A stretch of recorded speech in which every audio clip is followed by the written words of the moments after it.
இந்தியாவை இந்தியை தாய்மொழியாக கொண்டவர்கள்தான் ஆள வேண்டும் என்பதில்லை, சுழற்சி முறையில் நாட்டை ஆள்வதுதான் சரியான ஜனநாயகமாக இருக்கும் என்று நாம் தமிழர் கட்சி ஒருங்கிணைப்பாளர் சீமான் தெரிவித்துள்ளார்.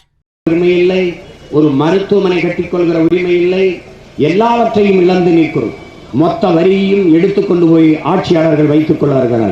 இந்திய ஒன்றிய அரசு எல்லா அதிகாரங்களையும் தன்னகத்தை குவித்து வைத்துக் கொண்டு தேசிய இனங்கள் மாநிலங்களின் உரிமையை பறித்து வைத்துக் கொண்டு அதிகாரத்தை செலுத்த முயல்கிறது. நம்முடைய நோக்கம் நிர்வாகமும் அதிகாரமும் பரவலாக வேண்டும் என்பதுதான் நம்முடைய நோக்கம். மத்தியிலே கூட்டாட்சி மலர, மாநிலத்தில் தன்னாட்சி மலர இருக்கிற ஒரே வாய்ப்பு இந்திய ஒன்றிய கட்சிகளை வீழ்த்துவதுதான். இந்தியாவிற்கென்று ஒரு கட்சி தேவையில்லை என்பதுதான் உங்கள் பிள்ளைகள் எங்களினுடைய கருத்து.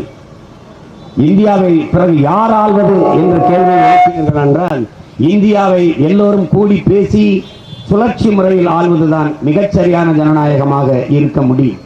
இந்திய தாய்மொழியாக கொண்டவர்கள் தான் இந்த நாட்டை முதன்மை அமைச்சராக இருந்த ஆள முடியும் என்கிற நிலை தொடர்ந்து இருப்பது ஒரு கொடுங்கோன்மை போக்கு.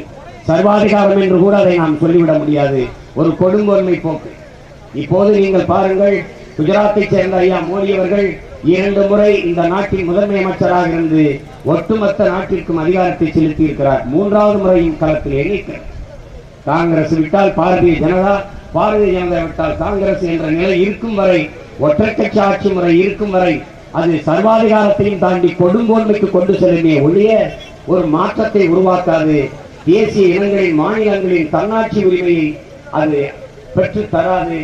தன்னாட்சி உரிமையை பறிக்கிற படுவாதக செயலைத்தான் அது செய்யும். நீங்களே எண்ணி பாருங்கள்.